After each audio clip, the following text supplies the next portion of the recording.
Hello, welcome to the Billy Wilder Theater. I'm Claudia Bester. I'm the Director of Public Programs here at the Hammer Museum, and I'm very pleased to welcome you to tonight's Hammer Conversation with Jonathan Lethem and Raymond Pettibon. So on to tonight's Hammer Conversation. The Hammer Conversation series is designed to bring together people from different fields of art and culture, history and science in provocative conversations of mutual interest. Raymond Pettibon is one of the most influential artists from Southern California. He's perhaps best known for his pen and ink drawings featuring handwritten text and figurative images, culled in large part from American popular and underground culture, and covering subjects as divergent as sports, film, literature, politics, religion, sexuality, and art history, all superimposed with his wry and potent commentary. Over the last 30 years, Pettibon's prolific output has also included paintings, prints, collages, artist books, videos, writings, and countless collaborations with artists, authors, and musicians. I bet that many of you don't know that Pettibon is a UCLA alumnus. He graduated from UCLA in 1977 with a degree in economics, and then went on to teach high school math in the LA Unified School District. Must have been the coolest math class ever. Where was I? Anyway, he all along was affiliated with the South Bay punk scene, and many of his artworks from that time appeared on flyers, album covers, and fanzines, including those of Sonic Youth, the Minutemen, and Black Flag.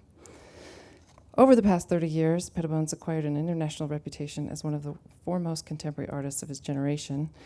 He's been exhibited widely throughout the United States and abroad with survey exhibitions at MoCA, the Whitney, the Philadelphia Museum of Art, the Tokyo Opera City Art Gallery in Japan, the Kunstmuseum Luzern in Switzerland, the Kestner Gesellschaft in Germany, the Kunsthalle Wien in Austria, and the Centro de Arte Contemporaneo in Barcelona.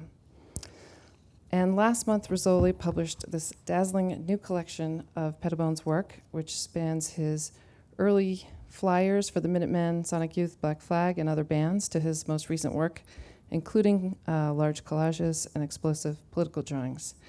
It includes many previously unpublished work, as well as works from zines and posters, excerpts from screenplays, film stills, and pages from his unique artist books. And perhaps most relevant to tonight's program, the book features a very special collaboration between Raymond Pettibon and Jonathan Lethem. Jonathan Lethem is the New York Times best-selling author of 10 novels, 4 short story collections, 6 books of nonfiction commentary, 1 collection of comics, and innumerable brilliant essays, and he's considered one of the foremost novelists of today. His novels include Chronic City, The Fortress of Solitude, Motherless Brooklyn, The Ecstasy of Influence, and Dissident Gardens. Upon its publication in 1999, Motherless Brooklyn won the National Book Critics Circle Award for Fiction, the Macallan Gold Dagger for Crime Fiction, and the Salon Book Award, and was named Book of the Year by Esquire. In 2005, Lethem was awarded the MacArthur Genius Grant. And in 2011, he joined the faculty of Pomona College as the Roy E. Disney Professor in Creative Writing, which is a prestigious post formerly held by David Foster Wallace. His latest novel, entitled Dissident Gardens, came out this September, and it's a very funny, if simultaneously devastating, story of the lives of a family of American leftists. Interestingly, Jonathan Lethem began his life as a visual artist. His father was also an artist, and he went to school for art, to college, and then he discovered there that he preferred writing. But since then, he's done many collaborations with visual artists, including Julian Hober, Michael Crutzen, Charles Long, and Fred Tomasini, and now with Raymond Pettibon. So Jonathan wrote a short story that was inspired by Raymond Pettibon's work in a sort of general way, and then Raymond, in turn, created 4 drawings that accompany the short story, and both of those are featured here in this new book. So obviously, given their mutual deep interest in literature, film noir, music, art, zines, and several million other things, a collaboration like this is really very special, and I feel very lucky to have them here tonight, as are you. So please join me in welcoming Raymond Pettibon and Jonathan Lethem. Hello, everybody. Thanks for coming. All right, Doc, blow your horn. So we brought these talismanic objects out with us. Raymond, what were you doing today before you came here? I was actually trying to catch up on some reading, which your last book, which is amazing, you know, I wouldn't say it's like a page turner, but because it's, you know, something that you don't want to end, you know, and I rarely read books from beginning to end. You know, I'll tear out pages or whatever, but I think I'm on like page 220 or whatever, and I just didn't have time to finish it because I was it was lost in the studio among clutter, and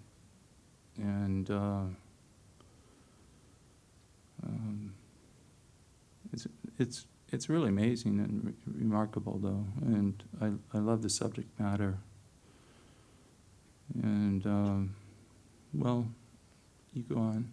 Well, so I'm thinking about when I mean, you mentioned the clutter in your studio, and I'm thinking about when I got to be in your studio for a while, and there's several impressions of what you do there and how you organize materials and occupy that space that I just think about all the time, and so maybe I can ask you some questions about that.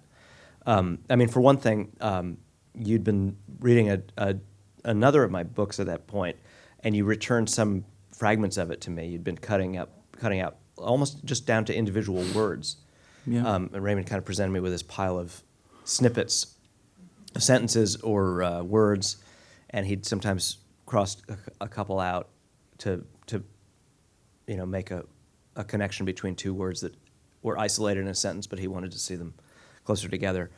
And that was kind of the beginning of our collaboration. Before I even knew it was underway, was this return of these fragments of the book. But I connect that with a couple of things. That, you know, just now we were, it was, you know, people mentioned film noir, and for both of us, people also mention comic books all the time. But we were just saying to each other, and I think it's a really important distinction to me that we both are in some ways more interested in looking at comics than reading them as texts. So you're talking about like not reading all the way through things or not always doing that, and that with film noirs it seems like the stoppages of a single frame or a film still, or maybe even something that's not from the film, like a piece of set photography.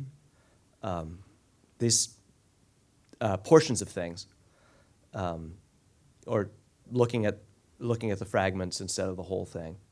And then when I was in your studio and you were suggesting I look at some drawings that were stacked up, and there were a lot of them, and a lot of them were barely begun, or you know, you have everyone knows that you're very prolific at making images, but you're also prolific in a secret way that no one who hadn't visited your studio would know, which is that you're prolific in unfinished works that are just waiting. You know, these things that are kind of stuck in time, in a way.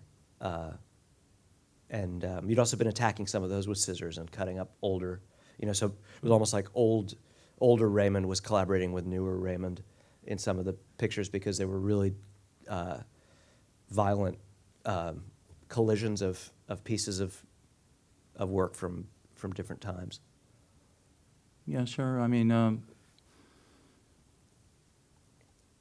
the way I write has a lot to do with collage of a sort anyway, you know. I mean, I borrow, I rewrite,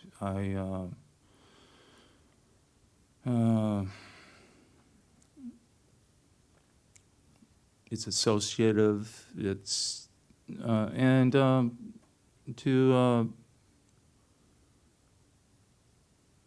do the same thing visually is part of that. And the collaboration we did was 4 or 5 pages, And it was based on George Herman, one of the acknowledged, I hope he is, in fact, for certainly acknowledged masters of the comics form,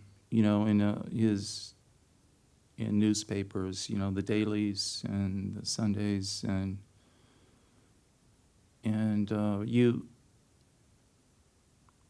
what you did was put it in the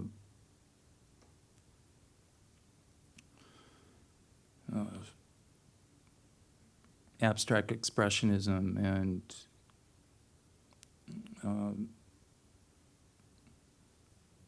Pollock and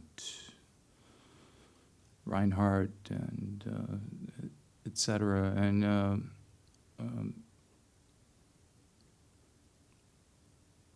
I don't know. It's in I believe it's the last book we did, and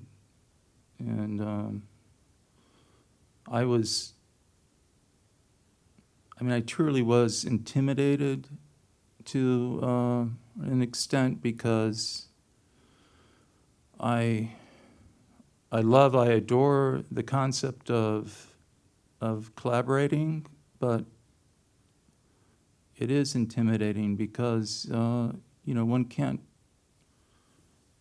read each other's mind, and the material you presented me with was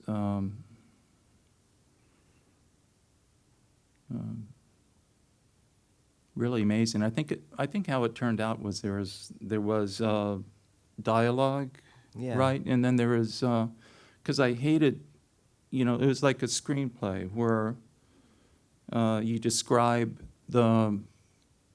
what's going on, and in a way, I didn't want it to be redundant, but that was so well written and to the point, and that I couldn't have it, just pass by without it seeing its place in print. Well, I think it's really interesting because the first experience I had on being at the suggestion that we do something together was this intense pressure of redundancy, because your own use of language is so extraordinary. You are a writer, and so there was a really big question for me of what role another writer would have in a process with you, because it seems so complete. And but when I got to your studio and was looking at some of the fragments and some of the kind of the unfinished work, helped me think about how to connect, because suddenly I realized that I wanted to, in a way, I turned Harriman's characters, Crazy Cat and Ignat's Mouse, they became part of this art scene of art, the scene of art making, the assistant and the painter, and this drama that seemed to me of because you did have an assistant in the room who was faithfully pulling things out and showing them to you, and this idea that you were kind of almost in a like a kind of a Beckett play, which the Crazy Cat. My relationship to the assistant. Yeah, and just to the space. She's rather attractive of the studio. Farron, give her credit, and that's really the first time I've had a working assistant, you know. And is it working out? Is it still a live relationship? Well, she didn't fly out with me, you know. We could go back to the green room and discuss that. But you know, But it was, I think we're talking about two different No, I assistants, give Raymond. it This was a a lot guy. of This was a credit, yeah. guy. This was a guy who was there that day, and it was almost like, yeah, okay. We won't rate. Maybe this isn't the time and place Well, this probably is, to yeah. Well, but put me on the spot I here. projected this It's like crazy a cat and motherfucking Ignatz interrogation. relationship into that space for you guys, and also, but the other thing you were already doing. I mean, you were already doing these Superman panels where his Yeah. X-ray vision was failing to look through the abstract expressionist Oh artwork. yeah, that's right. And Yeah. I latched onto that. Sure, 'cause which it was also- became part of the. Yeah, I folded Yeah. like Batman and Superman into the mixture too. But also there were really, the collaboration was a really me indulging myself, because I suddenly thought I get to kind of mentally try to draw a Pettibon and then see if it'll come out like I'm drawing it. So I put You it should was have done that because I could use some help. God knows. so it was a little bit like writing a treatment for a comic book or Oh something. yeah, no, it was Yeah. like a. I don't know the way that comics.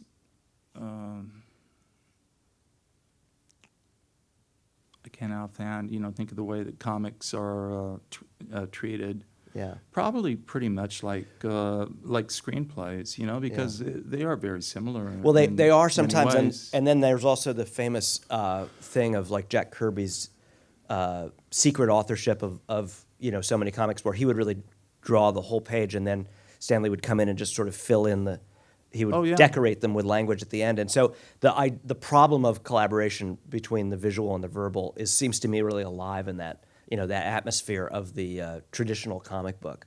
It's like who drew it and who wrote it and who gets credit and Yeah. who's controlling the scene. So I think that also got into there. That whole thing of the power play between the artist and the assistant, between Crazy and Ignatz, between Jack Kirby and Stan Lee. I think and also between, because that Superman thing is about a critic whose X-ray vision can't penetrate the Yeah. monolithic canvas, which also became like a Kubrick monolith, like the conundrum. Yeah, in a sense. The black box, Yeah, the black that was object. part of Yeah. your Yeah. exposition of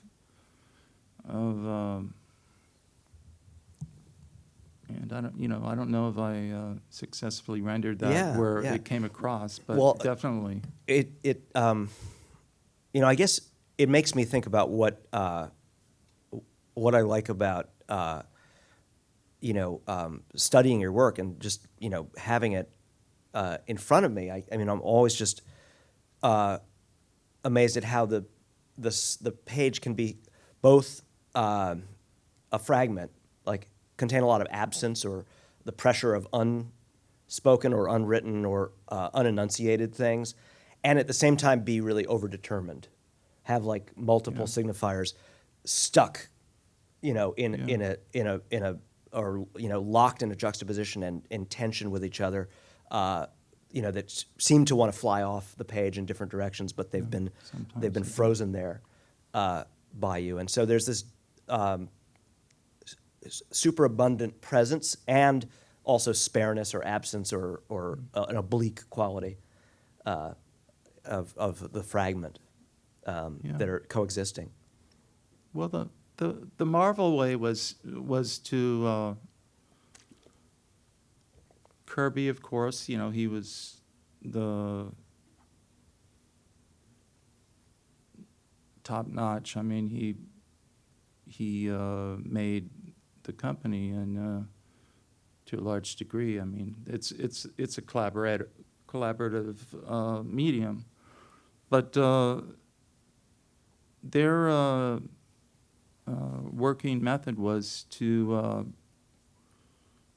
he would draw the pages, leave room for dialogue bubbles and whatever, and that would be added later, kind of the way Fellini directed. And I think DC's model was they had a script, Yeah. I may be wrong, you know. I I'm think not that's a right. They student were more of driven by this. the external script, and then Yeah. they'd be executed by the artist. Yeah, and the other thing, one of the most peculiar episodes in both Kirby's career and the career of Superman as a character is when Kirby went to DC for a little while and had to try to work within that system, and he was at the height of his hallucinatory inventiveness. He made up this whole thing Yeah. called Fourth World, but they kept Oh, yeah, telling him that's to right. put Superman into the comic so that it would sell as well. So Superman Superman would be on interacting with psychedelics. these psychedelic gods and monsters that Kirby was inventing. And then because they had to protect the Superman brand, they would have Yeah. Kurt Swan redraw the Superman heads so he didn't look like a Kirby drawing. And Kurt so there Swan was one of the most stiffest yeah. artists Yeah. you So could ever be. I mean, so he would look recognizably like the kind of more sweet, gently drawn Yeah. Superman. And so then there would literally be this imposition of a soft head on these hard-edged Kirby Yeah. bodies. And Well, you look more to the head. I look more to the balls, and you know, you weigh them, and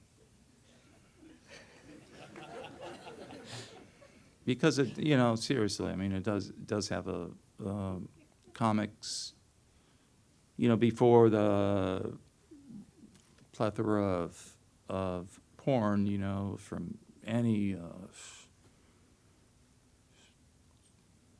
the most.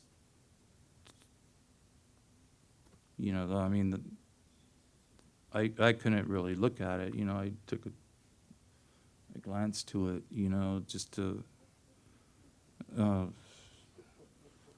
USC tuba section having sex with Traveler. You know, the USC horse. I'm not proud of it. Okay, I didn't.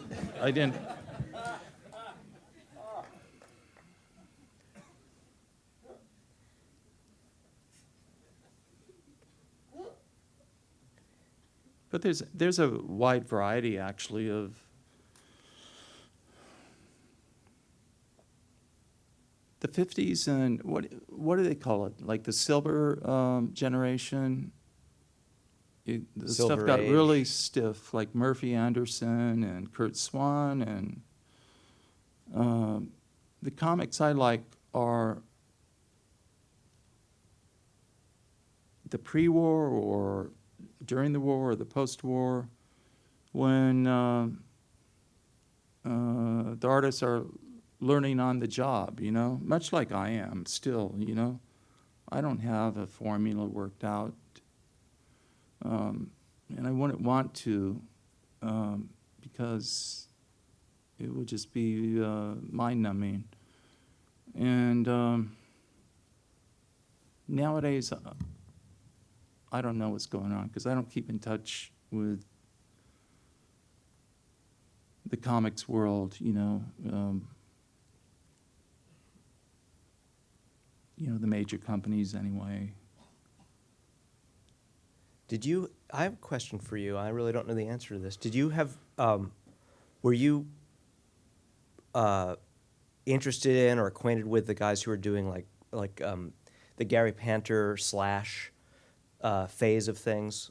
Did that have your attention at the time, or You know, I mean, I know I met Gary Panter, Yeah. and I admire him, but it's,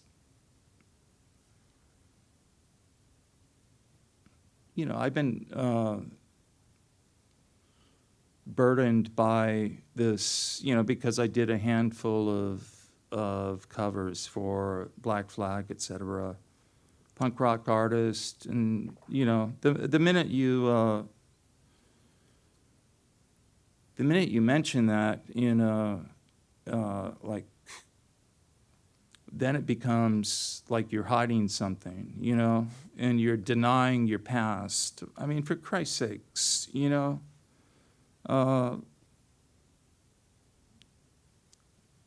You know, just leave me the fuck alone. I was doing stuff for my family and friends, you know, and I have no regrets. You know, I mean, I've regrets for like all the associated, you know, anyone who follows this, the story is, you know, ongoing story is, you know, that goes with that, will know what I'm talking about. But it was such a I was, you know, like, you do a punk rock 45, you get your whoever it is, you know, your sister, your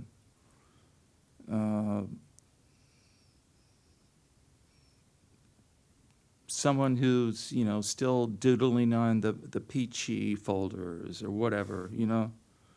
And I happened to be making art that was,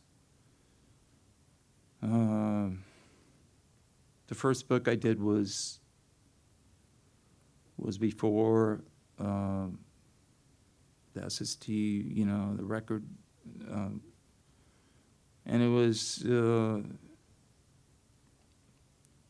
influenced by, visually by, I was learning to draw, for Christ's sakes. You know, I still am. I never went to art school. Like, I studied economics at UCLA.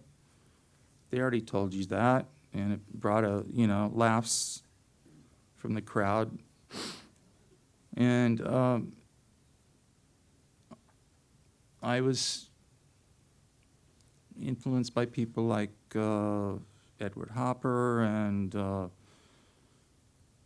Goya and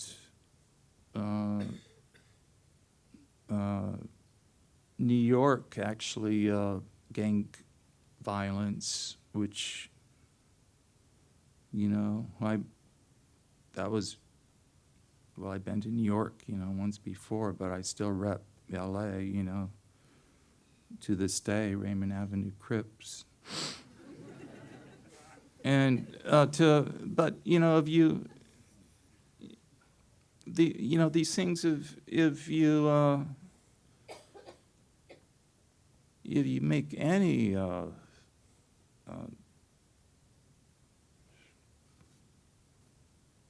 if you know, if you tell the truth of what was actually going on, you know, people think you're being disingenuous or not willing to own up to the past. I have nothing to apologize for Christ's sakes, you know. But Sid Vicious didn't mean a fuck to me, you know?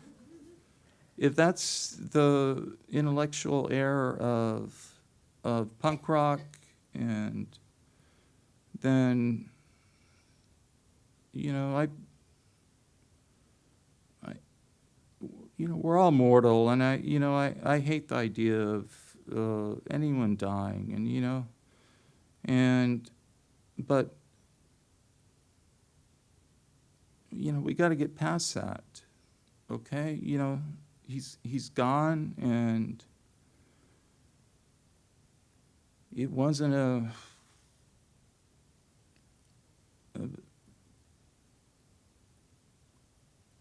I mean, Jesus, you know, succeeding generations come up to me and, you know, think this fucking punk rock thing was 77 or whatever was the promised land. And if they want to believe that, fine, you know. But it has such a paltry connection to my work, you know.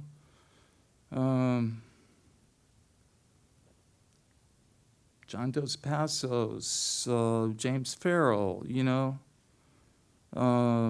You can see some elements in your writing. I mean, not vaguely. Proletarian, like Ashcan. Yeah, well, you know, the Ashcan School of Art, that was what I was coming from, you know, and Saul Bellow, and you know, these are Yeah. very different writers. And Do you like than what- George Tooker, the guy who painted the subways? Yeah, I can't say I do, because it's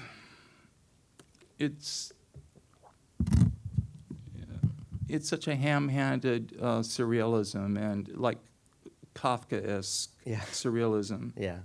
That- I have a similar kind of love-hate thing with what's, what you're evoking for me are like the proletarian novelists who are so, they seem so to open up such a range of intense experiences and represent so much commitment, but there's such a pathetic, heavy, labored quality to what they do that I always feel like I'm imprisoned by that tone. Most of them went from left to right, okay? Yeah. You know, The Light That Felled.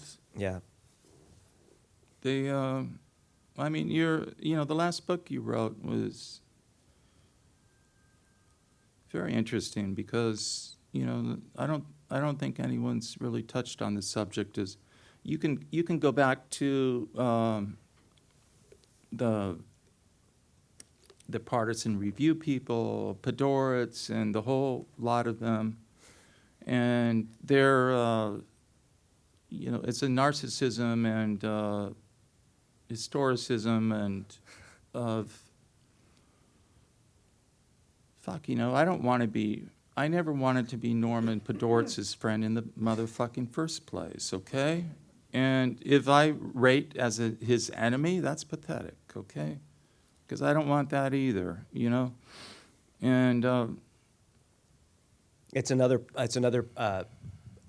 promised land that young aspiring young people sentimentalize is there are whole magazines begun on the premise of somehow recreating the intellectual atmosphere of the partisan review.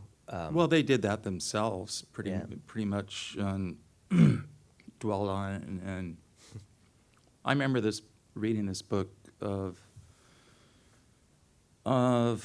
I think this was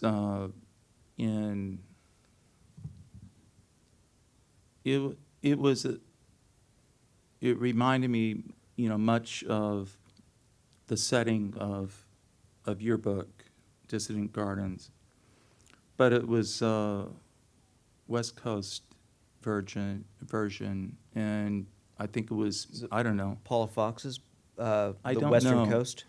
But it was like, the people speaking for themselves. It wasn't filtered through fiction. It was their documentation, Okay. and it reminded me, quite a bit of the whole, the same things, the Molotov-Ribbentrop, the show trials, Hungary, Czechoslovakia, the Khrushchev, his speech against Stalin, and the hold on these people, who the meaning of their lives was lost, in an instant, because of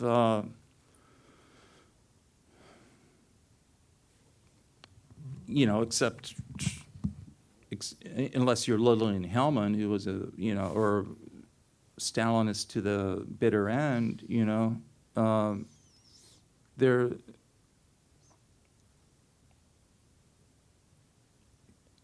the Abraham Lincoln Brigade. It's like following the Mets. Yeah. And except the Mets won in what was it, 68? Amazingly, 69, Tom Seaver was yeah. still on the team, and Yeah, well, I was interested in this. I mean, I guess the minor political sensations of embarrassment. That among the horrors of the 20th century, so many different kinds of you know, abysmal historical. It's been a brutal century. Yeah, I it mean, was pretty bad. the last century. And then there are also all these people who were embarrassed. You know, a lot of people were Yeah, but people, rationalize their embarrassment out of the picture. Yeah. So often. I mean, my mother went through. I just met in Estonia my uncle, who's 94, who's razor sharp, still very good looking, who just wrote his memoirs of doing 13 years in the Gulag and the uprising. I had it translated into English. I'm ashamed to say, I haven't read that all the way through either, because it's trying to, I live in a mountain of pages and books and so forth. And, he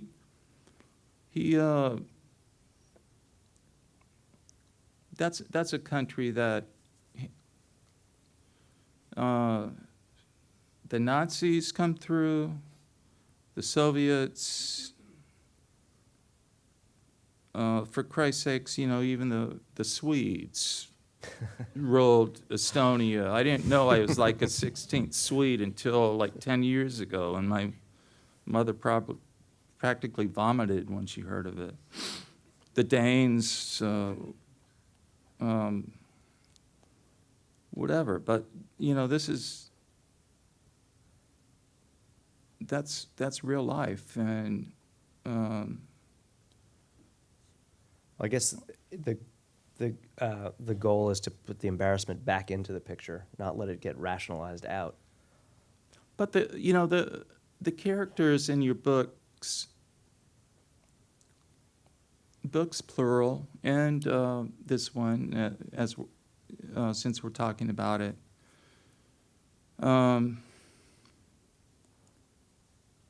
they are written from whole cloth, and they're not caricatures, and you can have sympathy for them, and you can. I hate to just offhandedly, condemn, people to, and that's a mark of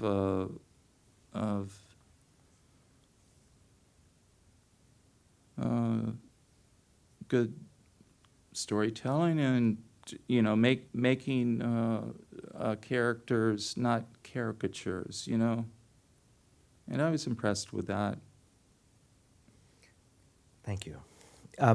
Do you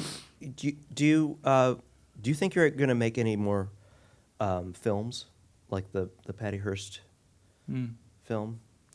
Speaking of making characters, or yeah, I have stacks of screenplays. I don't have a vertical jump, okay? I'm a motherfucking thug in the paint. Try to get around me. But my scripts go up to the motherfucking ceiling almost. And would you let anyone else film one? I have once, and he was a nice guy, but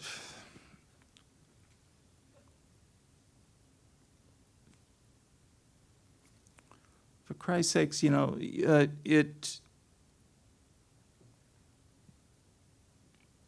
I think there's something to be said for, in vulgar terms, the auteur theory, and when you put your own screenplay into somebody else's hands, it's like giving your baby to adoption, and I don't see the reason be for that, because the longest I've spent on making one of my motherfucking films is like 4 or 5 days, you know? And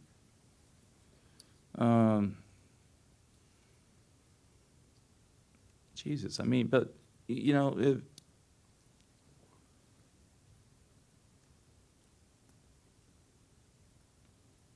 I got to learn editing, you know.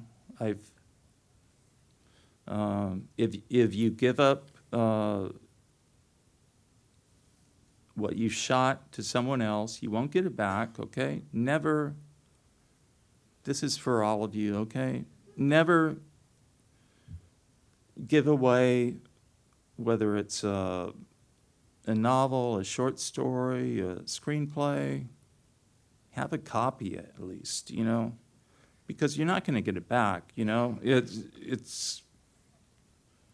It's like, you know, having your some girl leave her panties in the back seat of your Camaro, you know.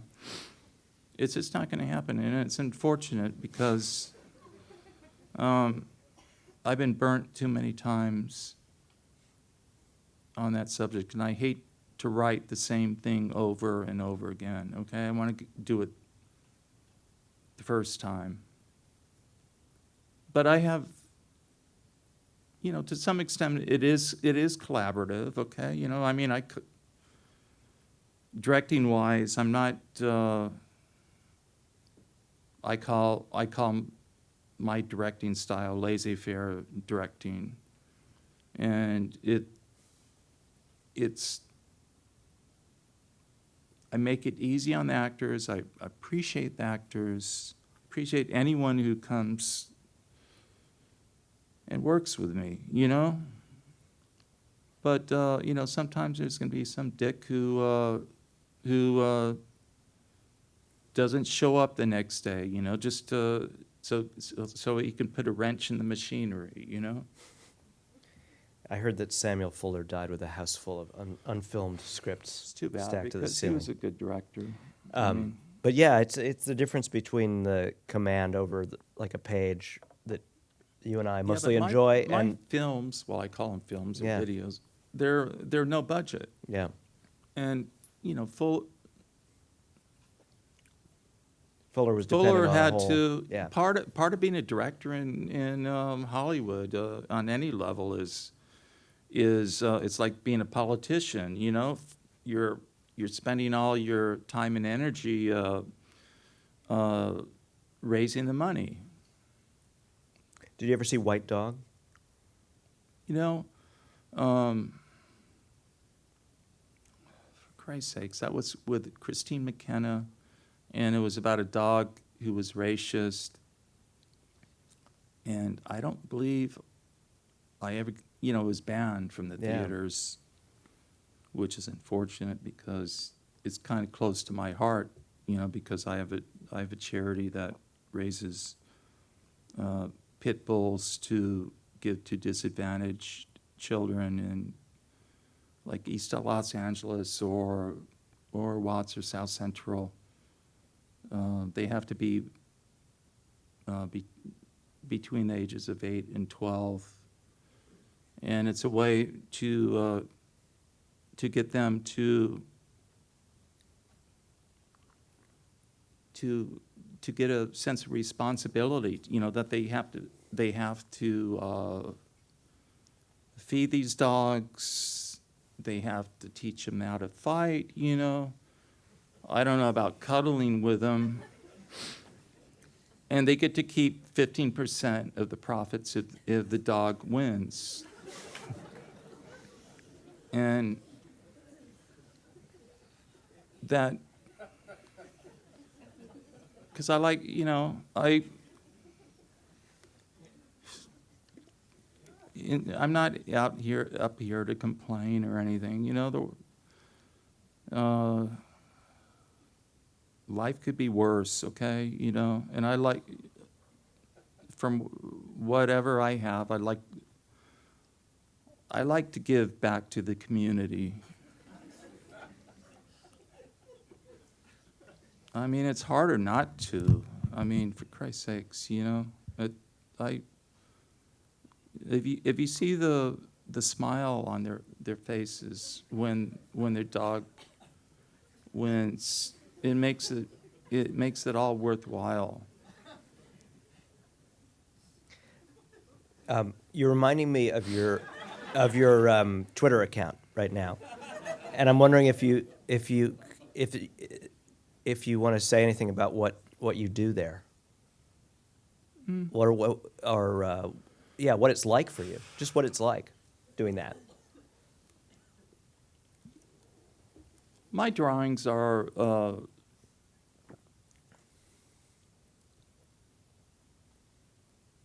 they're economical in their use of language and words. Okay, Twitter, you can only use 200 or whatever, and it's a way to keep your chops, sharp, and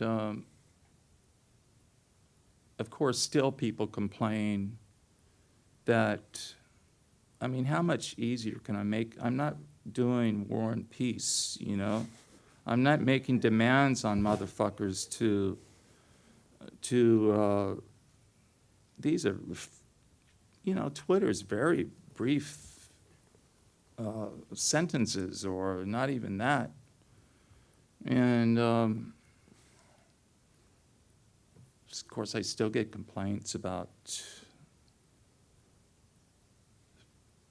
just ridiculous things like my spelling, and I got kicked off like the Soulja Boy,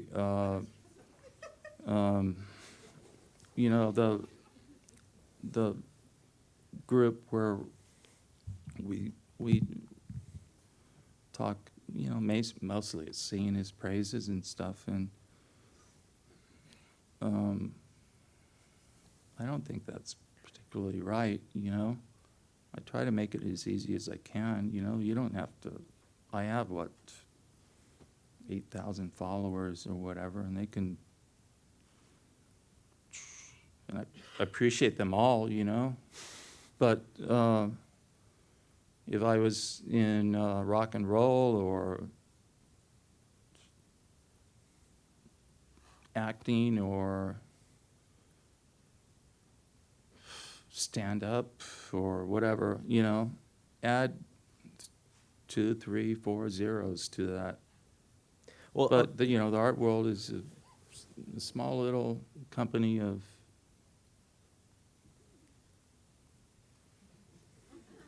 thanks y'all for coming here. I appreciate it.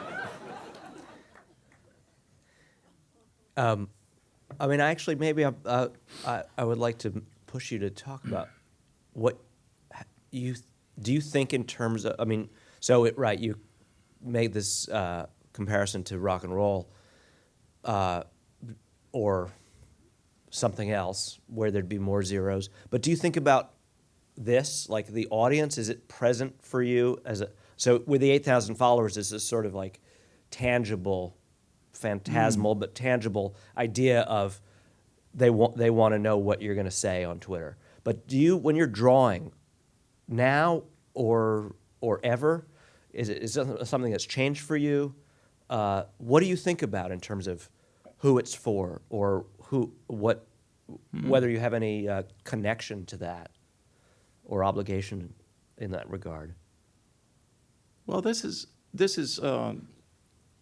sincerely from the heart, Rames, okay? And I'm not joking, okay? And I don't take my audience for granted, by no means.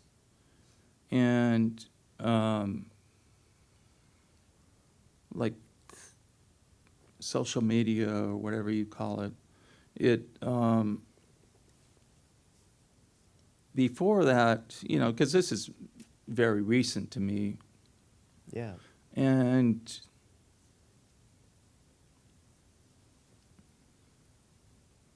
before that, making my art, I had kind of a perspective, ideal audience, which was,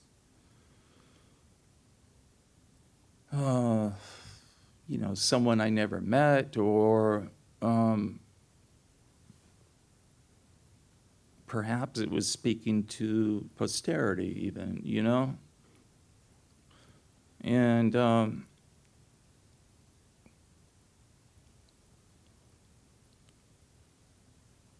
sometimes things like Twitter, like bring me down to earth, and I realize how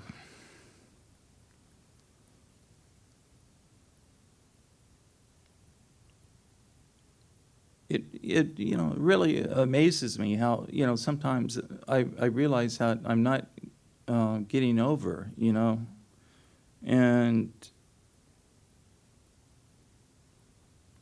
my Twitters or twits they're not obscurant, they're not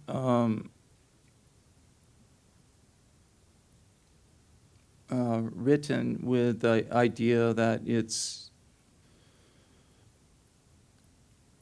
direct, from one person to another, from me to everyone here, and it's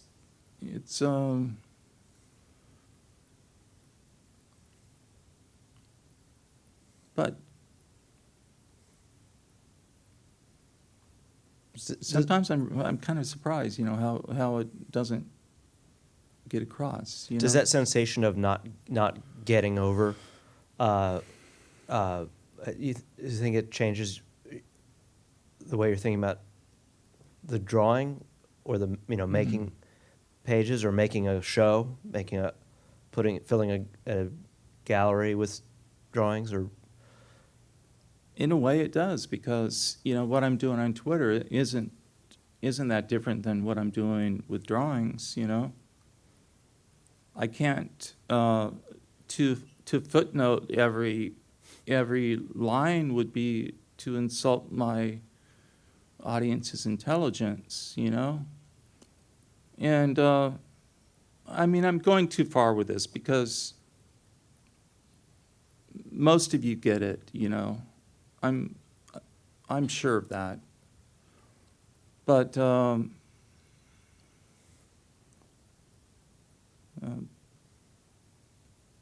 it's not always the case. There's no perfect audience, for Christ's sakes. The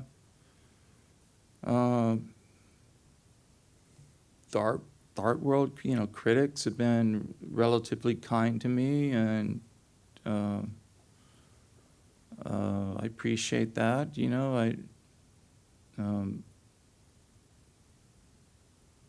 It's in art. There's not a the back and forth criticism is not. It's not a close reading by any means. It's not about the art or the words, more likely. And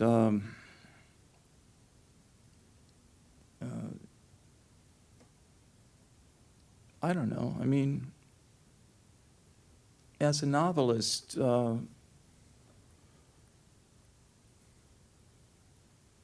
when I was reading, Dissident Gardens and your previous books, every paragraph, there was something that spoke to me that in a way that I'm glad he did it, because if you hadn't done it, then it would have just passed into the ether, without anyone do it. And it was things that were worth saying,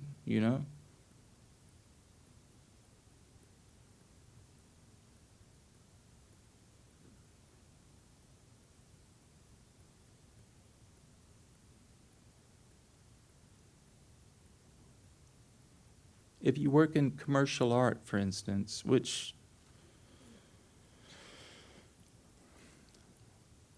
I couldn't fathom the idea of that, to have someone,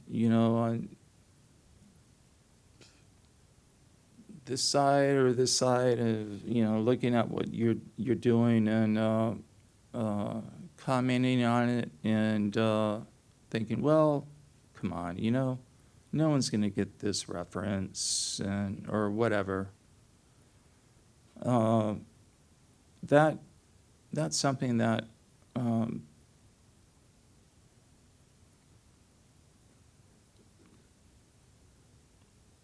I can't work under those conditions at all, and I'm so grateful that making art, whatever, people get from it, and, like I said, there's no perfect audience, and there is a distance from the artist and the audience, whether it's some lyrical or to let the reader figure it out. I'm not always the best reader of my own work either,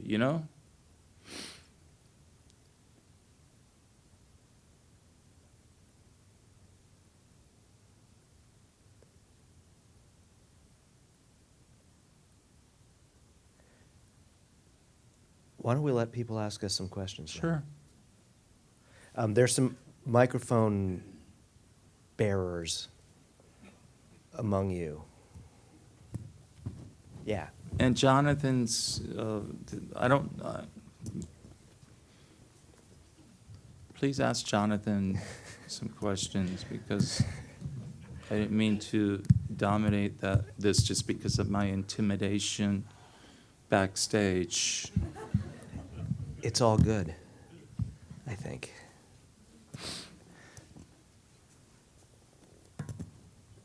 I'm sorry, Raymond, this is questions for you. In what Marvel comic, where would you find what most resembles a neighborhood that you grew up in? Were they like,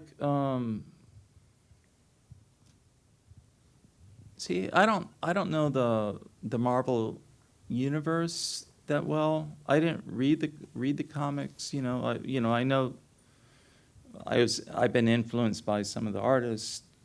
Weren't they like on Delancey Street, for instance?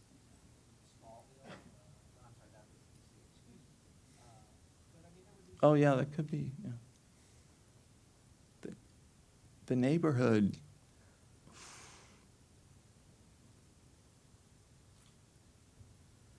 There's the Yancey Street gang. Yancey Street, that's one Yeah. I was thinking of, yeah. When Ben Grimm goes back to the neighborhood. Yeah, man, I hate fake bloods and slobs and weak-ass motherfucking Amish. Bring it on, motherfuckers, I'm trying to revitalize, make active Christian Science reading rooms, okay?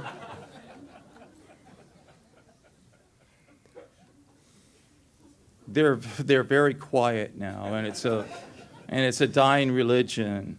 But I think with a little push and shove, why the fuck not,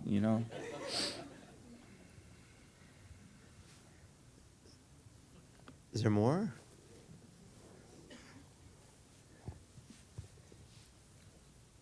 Hi guys, thanks so much for coming and speaking. I just wanted to, this is for both of you, a book or an author that you've been reading lately that you like. Okay, I'll go. I'm really obsessed right now with this Norwegian. No, excuse me. Yeah, he's Norwegian, but he's Knausgaard. He's writing this 6-volume. I guess he's written it, but it's not all translated. 6-volume, mammoth kind of deliberate riff on Proust, but also with this really provocative title, My Struggle. is the overarching title for the six novels, and which must sound much worse even in Norwegian. They were just I'm making sure. ball bearings, for Christ's sakes, you know? And it's this weird, almost conceptual idea of writing the novel that's exhaustively detailed about daily life. But then it becomes very emotional and very extraordinary and really readable. It's not a it goes down really easy once you meet this guy. It's like knowing someone better than you know yourself, and just it becomes totally absorbing. So now my frustration is they've only translated the first 2, and each book is about 500 or 600 pages long. Sounds really obnoxious, but it's a very consuming thing to get involved in reading. So Knausgaard's My Struggle is the book for me right now. You read Norwegian?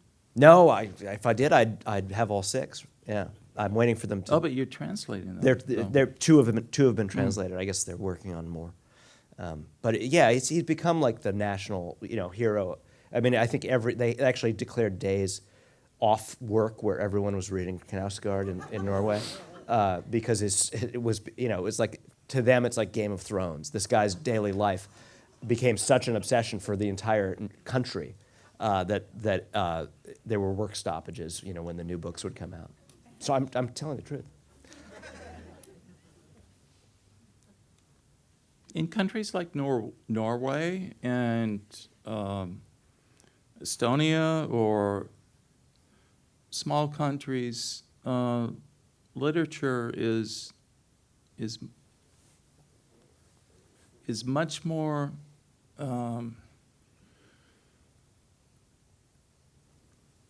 it's a vehicle, to pass the culture from generation to generation, much more than it is in America. Yeah. I don't think because a project like Knausgaard's would work here. It would read like a blog instead. Yeah. It would seem it'd be the enormous babble of Knausgaard himself says it's very frank and sort of insulting about their national literature at times. He says basically we produce like one interesting novel every 25 or 30 years in Norway, and then everyone reads it, and I guess I just did it, which is like, it's just the tiny population. I think probably a lot of people know him and his family, or now, it's just a totally different kind of Petri dish to write the way he's writing in. It's really different. I wonder what in Dissident Gardens, the American Communist Party members would think of the Stalinist era Russian writers, Akhmatova, Mandelstam, Sviateva, Pasternak, Bloch.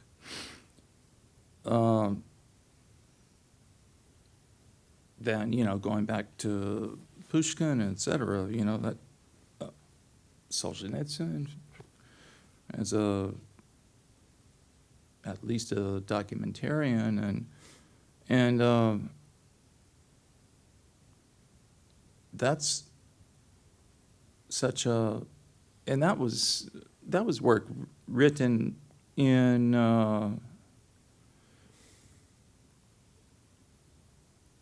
you couldn't really write, you couldn't put it down on paper, it went back to the oral tradition. You had to memorize the stuff, like Mandelstam's wife, Yeah. Nadezhda, Yeah. she had to memorize the stuff, and it's funny. I grew up with there's a different version of like the culture of the Cold War, the Iron Curtain, which is the use of allegory and fantasy to tell what you can't tell. So, and I didn't even know what it meant when I was younger, but I was so turned on by the pressure that you would experience in like Soviet science fiction, like the brothers Strugatsky, Right. or a Polish writer like Stanislaw Lem. Yeah. And also those animated films, which they were always showing.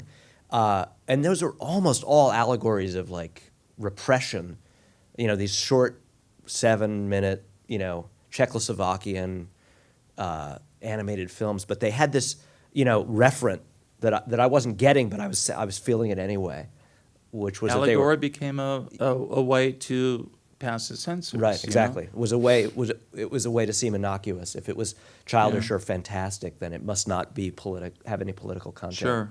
Yeah. I mean, that's kind of, in a way, we had that in the USA as well, with the CIA financing the abstract expressionists and, the art that is leached, every politics is leached out of it. Right. But it gives this impression of that America as a place where you can, it's like the World's Fair without having to build all these structures or, beat it to the bush. And Thank you. This question is for Raymond. I want to ask about this, the exhibition that you did in 1998, where your work was paired with Otto Dix, in talking about being associated with punk and things like that. And this is so different, having it paired with a lot of work about World War I. And I just wanted to get your thoughts on that. yeah, but, I don't, for Christ's sakes, I don't,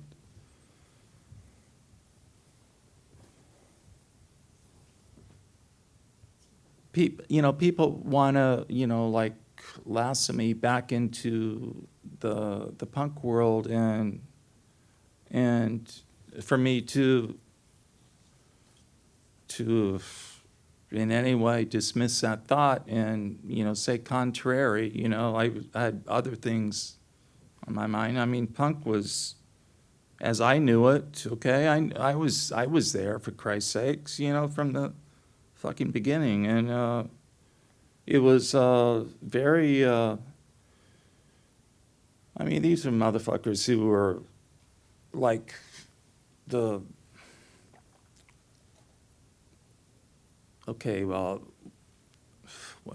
Mick Jagger was London School of Economics, okay? But the rest of them were art school dropouts or graduates, whatever. And art was the most dirtiest word you could speak of someone. And there was, I just remember, for 5, 6, 7, 8, whatever, 10 years, just biting my tongue, because you couldn't have any sense of humor, you couldn't have any wit, you couldn't have, Sid Vicious was this, the Wizard of Oz and whatever, and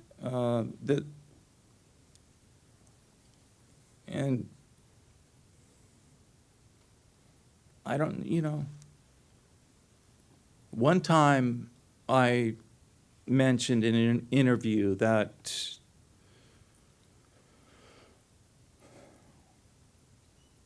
this is ridiculous, that, for me to be pulled back into the punk milieu is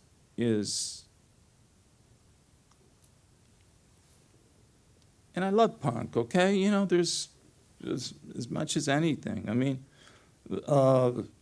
but sorry,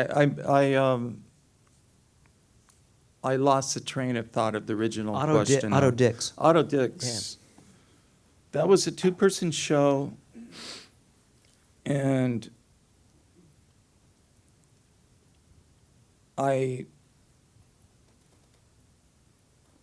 he was dead by then, but he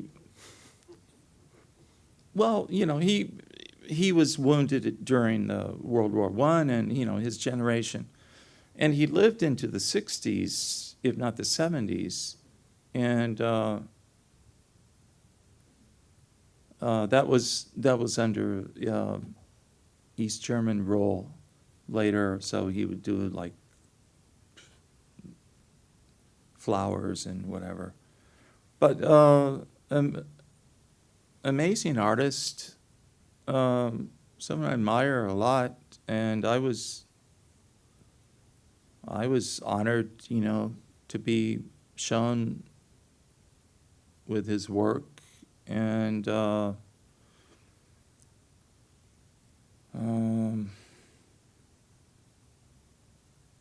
yeah, I mean, we have some commonalities or similarities of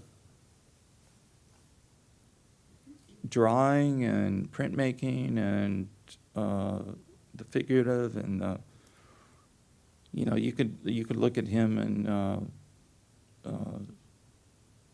as Goya or as George Gross, who I think he was a much better artist than George Gross. Not that he was nothing against him, but yeah, there was a catalog for that show done, and I was very honored to kind of tangentially relative to that.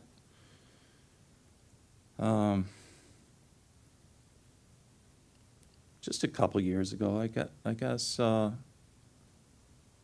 in Vienna, they gave me the Oskar Kokoschka Prize. It may have been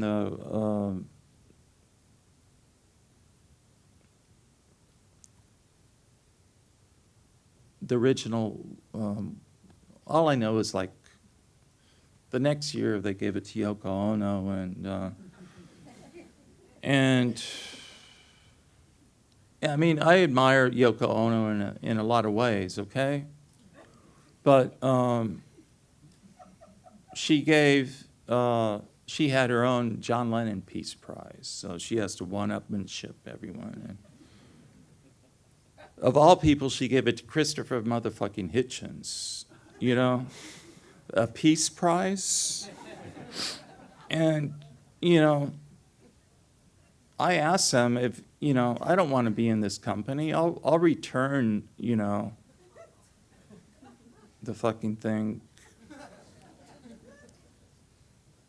But Otto Dix was a great artist. I mean, and Yoko Ono too. But I don't know whose handlers are involved in, if it's hers or Elliot Mintz or whatever. I mean, but that's just a bad move, when you have this fucking freak who,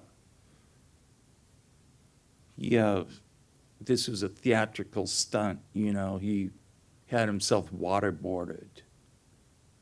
He couldn't get past a fraction of a second before he tapped out, And, I wouldn't voluntarily submit myself to torture. He got into more than but he got out of it like that, okay? I used to wrestle in the northern counties of Mexico with a mask. That's why very few people recognize me from that. And I never tapped out to anyone. I had a mask, you have mask against hair matches, okay? I wasn't a hippie back then or whatever. But male masquerades, okay, he was a great wrestler. But he was older by that time, and I gave him his spots, and I put him over, which is kind of like ridiculous that I could do that, that I would have to do that, be put in that position for such a legend. Oh, we're going to get you the mic, because it's all being recorded, so they're really Oh, eager Jesus. for that. I wouldn't have said a motherfucking word All right. if I knew that. Okay, here's a quick one. Why doesn't someone tell me this Quick shit? one. Quick question. What are those books that you've brought with on the stage with you and Oh, yeah. have not read to us? I've read... To us. Okay. I've read more than 2/3 of it. This is Jonathan's Dissident Gardens, which, and I've read much of your. With the scissors. No, actually,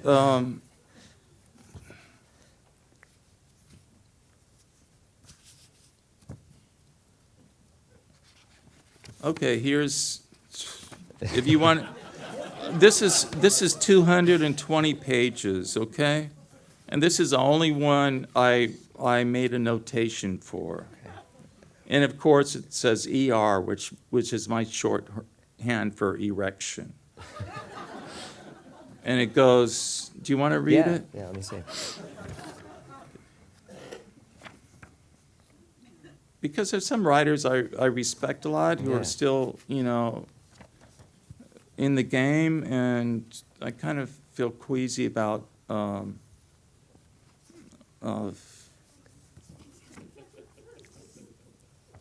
without their permission, even though most of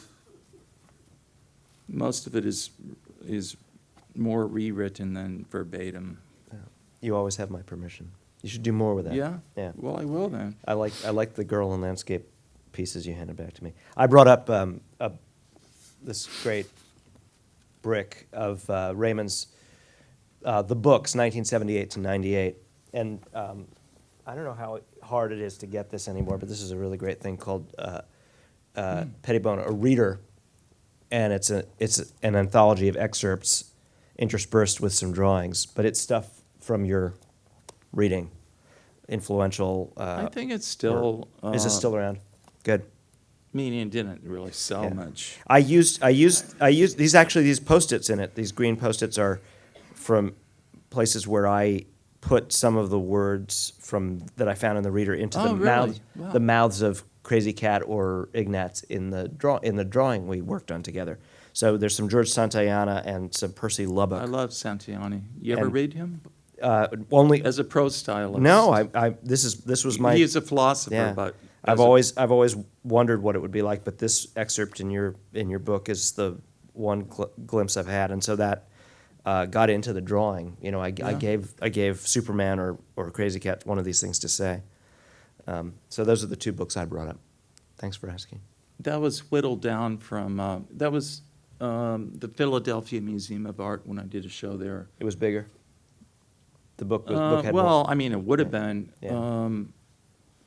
Because I don't know. It's a kind of an eccentric book because it's not particularly like works that influenced me. Some of them are.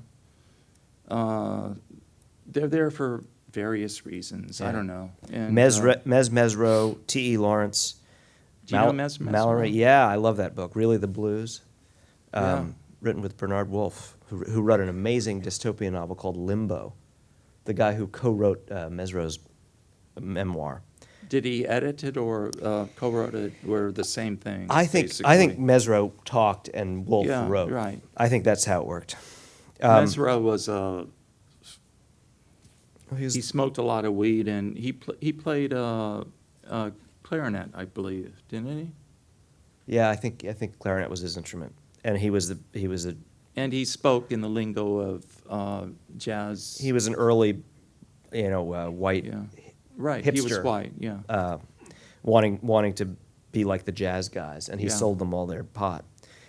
Martin Heidegger, William Irish, who's also Heidegger is one of my favorite Cornell- writers. Cornell Woolrich. I don't follow his philosophy so much, but as Yeah. a prose stylist, not reading German, Samuel Beckett, Francis Bacon, Benjamin, I should say. I say Benjamin. Benjamin, you know? okay. All these motherfuckers who don't know German. Michel That's D. the one okay, thing they we'll say. we'll do it. Benjamin. Michel de Montagny. Speak German, write the rest of it. Yeah. Benjamin. Oh, okay. Jonathan Swift. It's a good book. Are there a couple more We have questions? time for one more quick One question. more? Great. This one's for Jonathan. In something like Chronic City, if largely what the plot is about is like pursuing answers for questions and then just finding more questions under those answers, but it's still really compelling and it's still plot driven in a lot of ways. How do you go about the approach to something like that where the characters, particularly the main character, is seeking confirmation for things, whether the nature of his friends or truth in general, or the answers to the things that he knows himself in his psyche but he can't find? How do you go about approaching that when you purposely subvert that each point and just add more questions and make the mysteries bigger? Yeah.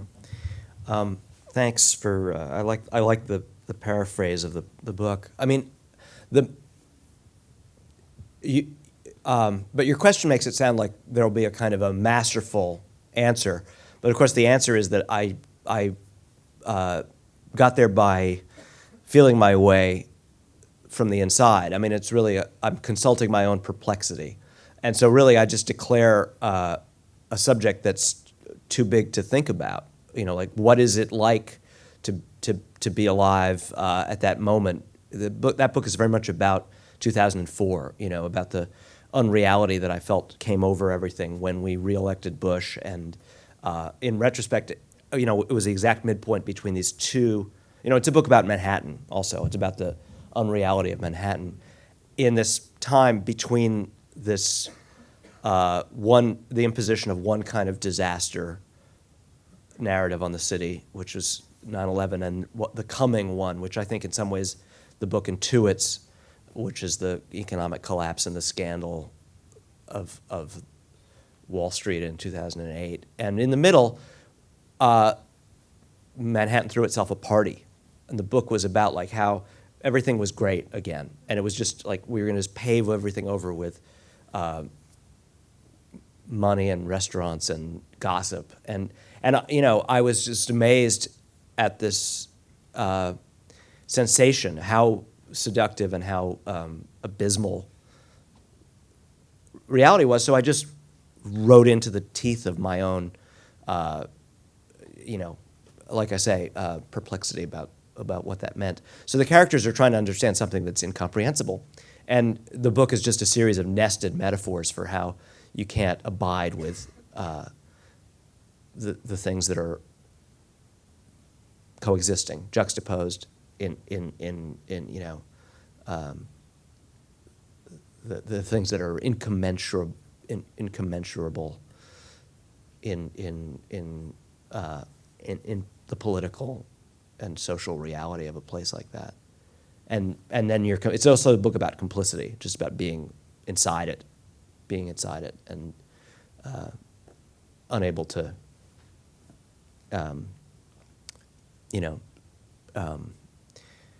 look at it with any historical lens. I was thinking a lot about Vienna in the.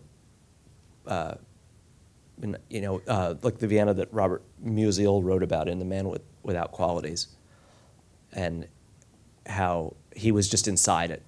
And the book had to just be this kind of voluminous outpouring of contempt, but also perplexity and desire to live inside that society, and make sense of it, or name things, giving things names that are unnameable. So I just felt my way into that experience that you described so nicely. Thanks for the question. I think it's hard to get over Sandy, I mean, Sandy Koufax going from Brooklyn to Los Angeles. Do you still? This is my last question. Who's your favorite baseball player right now? Right now, damn. I don't follow it as much as I'd like to, and geez.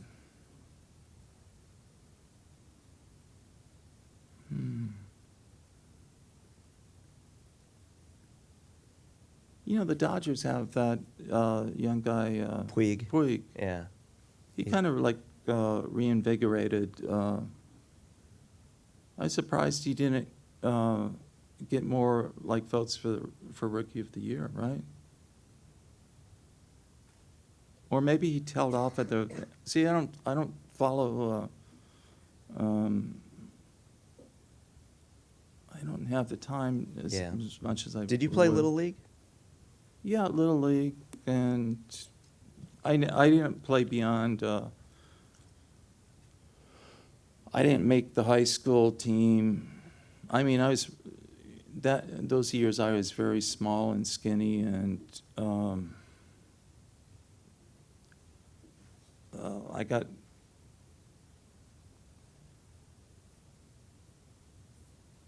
I mean, I could throw hard at one time, and You pitched? yeah, I had a good arm and curveball, but to get beyond, it's like the basketball team at my high school. They ranged everyone there. If you weren't, cut them in the middle. Tall people. Oops, sorry. Small people. Okay, because I was a grade ahead, and for one, and I was small, and you have to play on an elite level, which to get to the majors, you have to be freakishly talented, and I don't regret it because. Geez, I don't.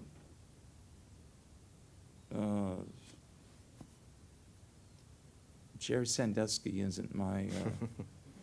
And even if it's whoever, like 3-a-day practices, and I had other things to do. I read. I spent years without talking. I had nothing to do with my peers and. In school, you were like, when you're like smarter than your teacher, you were like shunned. I mean, these are motherfuckers who quit on the job, and I taught, myself for a couple years, and classroom full of Crips, but then there was half a dozen, or at least a couple people who were, to their credit, were really there to learn, and I'd take them aside and take out my college algebra book. Because otherwise it was learning fractions from grade 7 to 12, that,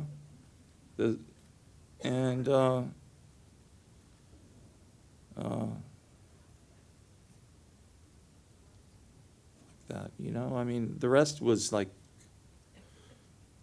classroom maintenance, making, when I was full-time, I was the only teacher who made it through the whole year. Everyone else was run out. I mean, there was ridiculous, like,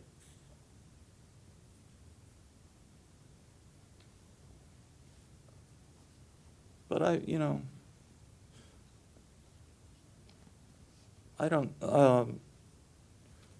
I always tell kids, not going back to punk rock, go back to school for Christ's sakes. Don't drop out and put your thumb out on Santa Monica Boulevard, you know, to make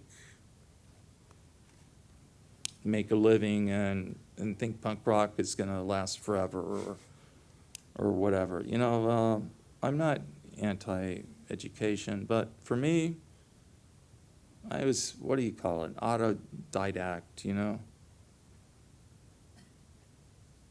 That's a good thing about books, you know, it encompasses, this is written just within, you know, the last year. Go to the library, go to the Strand, you know, and you can, the history of knowledge and